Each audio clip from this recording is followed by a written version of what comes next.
اقرا۔ یوں تو ہم بنی نوع انسان کی فطرت میں ایک کیفیت میں اور میرا بدرجہ غایت پائی جاتی ہے، مگر یہ میں کون ہے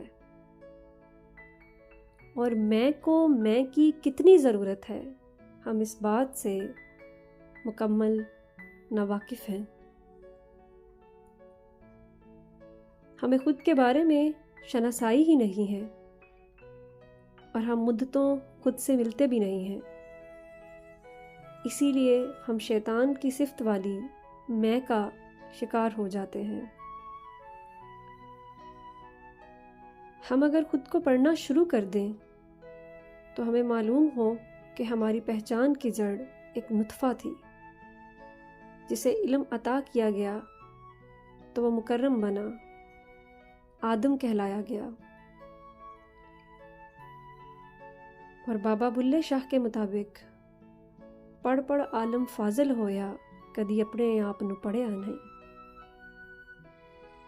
یعنی جب ہم اپنے آپ کے بارے میں جہالت کا شکار ہوتے ہیں تو ہم ابلیسی تکبر کا شکار ہو جاتے ہیں اور اپنا آپ عالم، عامل اور افضل تصور کرنے لگ جاتے ہیں، اور یہی وہ مقام ہے جہاں ہم اپنی روح میں جہنمی آگ بھر لیتے ہیں اور اس کائنات میں نفرت کا منبع بن جاتے ہیں۔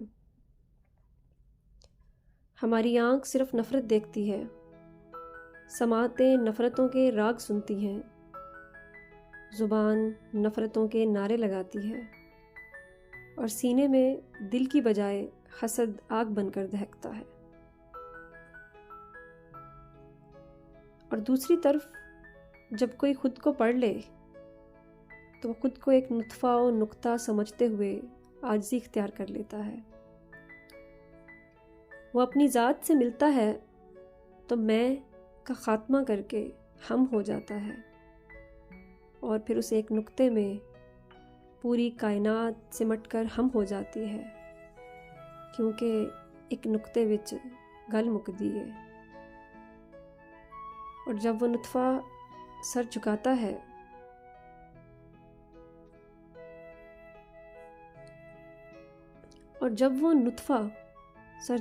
ہے تو نقطہ بن جاتا ہے، اور اس نقطے میں جب پوری کائنات سمٹ آتی ہے تو وہ محبت کا مرکز بن جاتا ہے، کیونکہ کائنات کی فطرت محبت ہے۔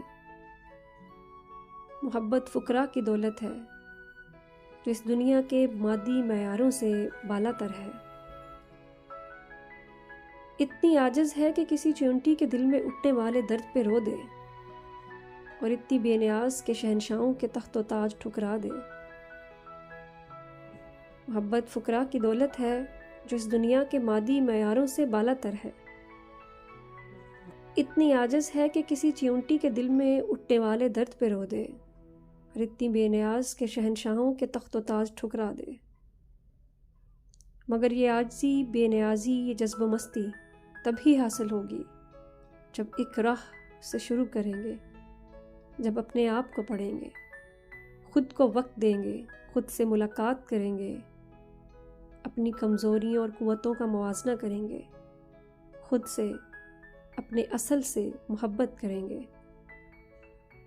اور اقرا کا اصول ہے کہ میں سے ملے تاکہ میں کا خاتمہ ہو اور نطفہ و نقطہ ہم ہو جائیں۔